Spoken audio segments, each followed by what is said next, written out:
Diego Fernandes consegue aval para investir no São Paulo, Gabriel? Que papo é esse? Vamos falar sobre isso, notícia quente que acabou de sair. Vamos falar aí bastante também sobre a situação envolvendo o Choque, que tem bastante notícia, polêmica, bastante pra gente comentar e muito mais pra gente trocar aquela ideia, belezinha?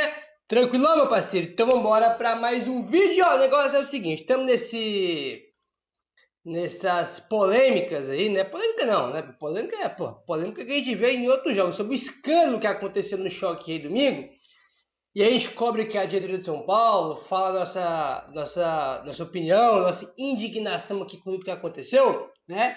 E uma coisa que a torcida de São Paulo sempre questionou e cobrou da diretoria foi o famoso poder de bastidor, né? Que muita gente nem entende o que é, nem sabe o que é, que isso é coisa, irmão. Pô, antes de eu nascer, né? O jogo de bastidor já era feito pelos clubes, né? Pelas diretorias, né? De times aí no futebol brasileiro.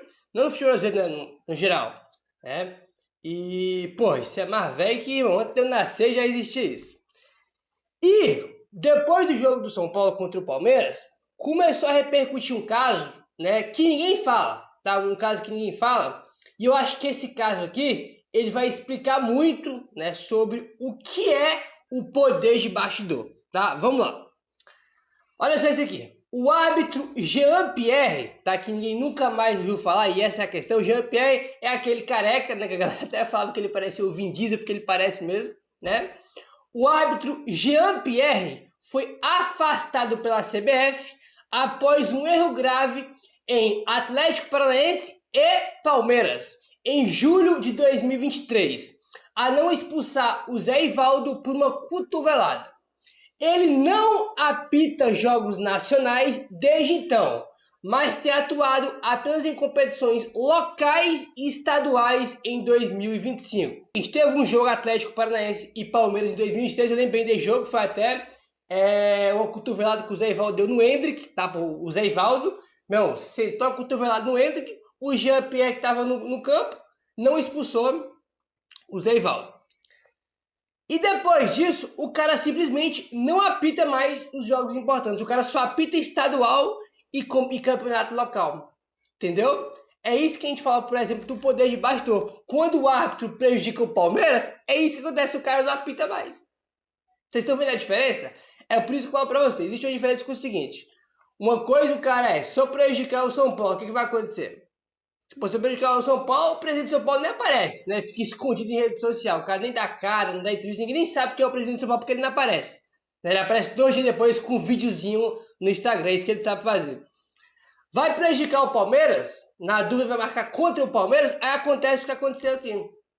O Jean-Pierre, desde esse caso aí, que ele prejudicou o Palmeiras, né? Porque o Palmeiras foi muito prejudicado nesse jogo aí, porque, porra, o cara deu um cotovelado no Hendrick, né? E o Palmeiras foi prejudicado. Aconteceu o quê? Cara, não apita mais jogo importante no Brasil. Vocês estão vendo o que é poder de bastidor? Entendeu? Fora as outras coisas que também incluem isso aí, né, cara? Que é, por exemplo, você se preocupar com a escala de arbitragem antes do jogo, né? Porque, que esse árbitro aqui já tem história contra o São Paulo prejudicando de novo. Tá, mas tem que se preocupar, irmão, antes, tá? Quando a CBF, 2 dias antes dos jogos, divulgar a escala de arbitragem, tem que se preocupar antes.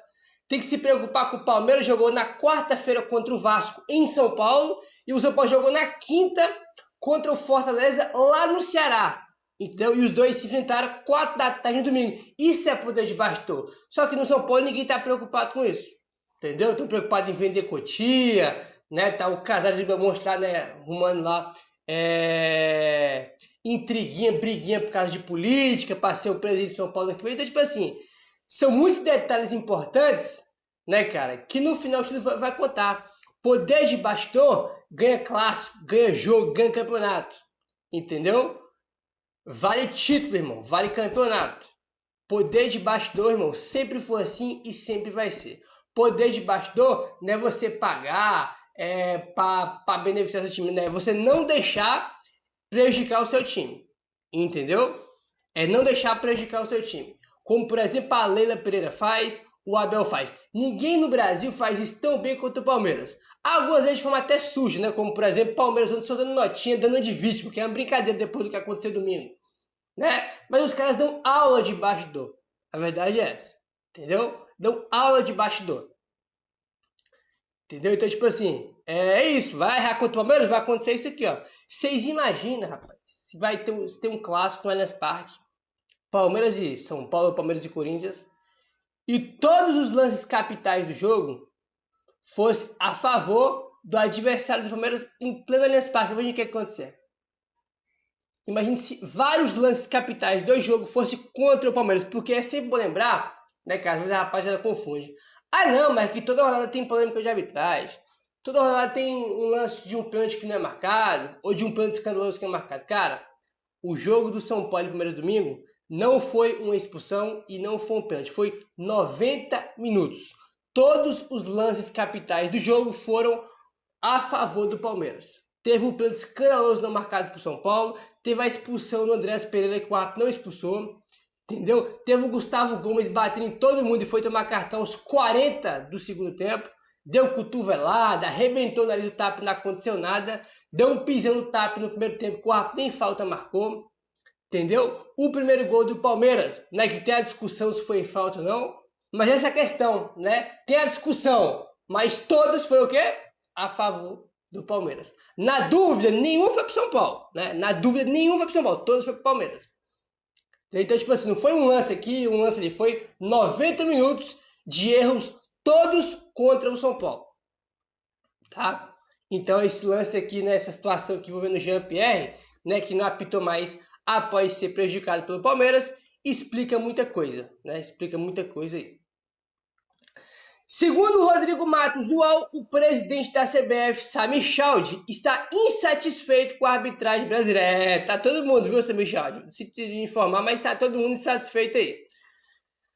Apesar das estatísticas da comissão de arbitragem mostrarem alto índice de acerto, a CBF está considerando um plano para melhorar a arbitragem, né? E o primeiro ponto, Samir Chaldi, para melhorar a arbitragem é pegando esse Rodrigo Sintra, tá?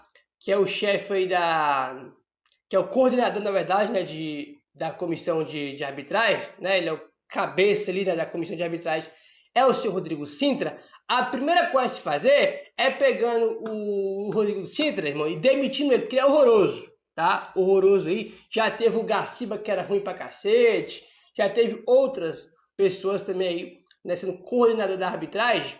Só que o Rodrigo Sintra, né, ele conseguiu piorar o que já era ruim, né, nas gestões anteriores. O primeiro passo é pegando o seu Rodrigo Sintra e demitindo esse incompetente, que ele é horroroso, tá? A pior versão da arbitragem no Brasil é com o Rodrigo Sintra, que é o cenário atual, tá? Aí, falando em Rodrigo Sintra, olha só isso aqui. Informação também do Rodrigo Matos do UOL.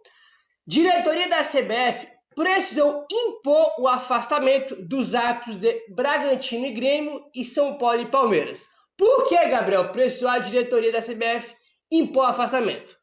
A comissão de arbitragem da CBF não queria punir o Lucas Casagrande e o Ramon Abagembel, preferindo outros tipos de medida.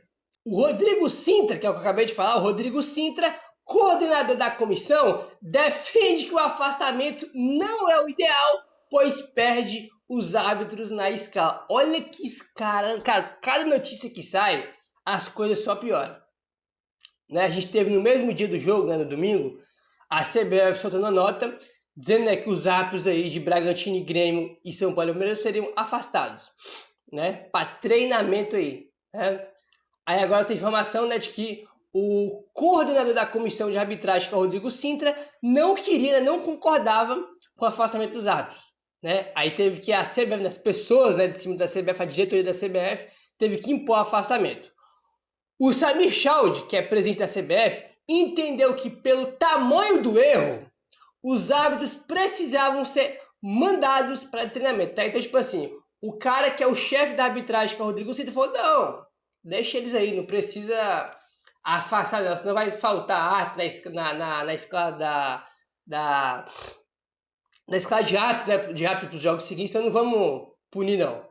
Não vamos afastar não. O Samir Chaldi, que é o presidente, foi lá e falou, ó, o erro é muito grande, tipo assim, não dá para passar isso aqui batido, e teve que afastar, né? Mas aquele negócio que eu sempre falo para vocês, vai ter um afastamento rigoroso, vai ter agora uma mudança drástica nesse afastamento, porque na gestão passada da CBF, o árbitro era afastado, ficava 10 dias fora, depois voltava, né? Ainda mais em data FIFA, né? Que já teve várias vezes, né? O cara, acontece algum erro ali do cara, do árbitro, aí data FIFA, o cara fica todo o período de data FIFA fora, aí quando acaba a data FIFA, o cara retorna do afastamento, né?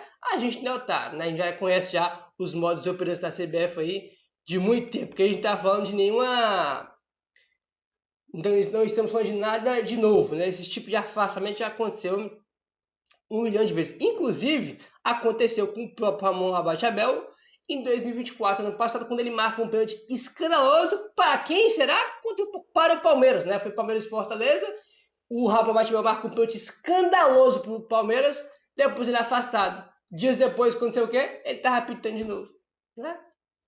Inclusive, o Ramon Abate-Abel tem um histórico aí de beneficiar o Palmeiras, que eu vou te contar um negócio, hein, cara. Foi afastado esse ano porque beneficiou o Palmeiras. Ano passado afastado porque beneficiou o Palmeiras, né? Curioso isso aí, né? No mínimo curioso aí, né? Enfim, esse negócio aqui é brincadeira de mau gosto, né, cara? Os caras...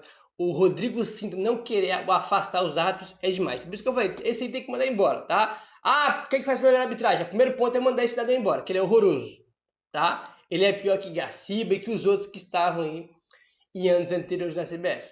A pior versão da arbitragem no Brasil é com o senhor Rodrigo Sintra, sendo aí, né, o chefe, o coordenador da comissão de arbitragem. Uma vergonha, tá? Horroroso, um lixo, tem que mandar embora pra ontem. Verdade é essa.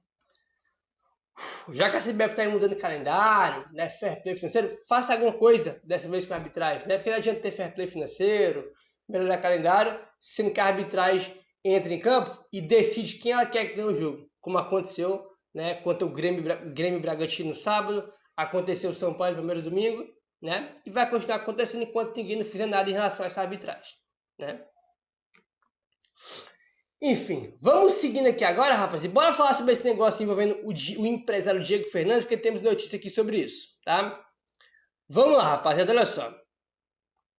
Quem trouxe a informação, tá, hoje aí foi a CNN Brasil, tá? Então o portal aí, os maiores portais do mundo, né, que é a CNN, e trouxe a seguinte informação.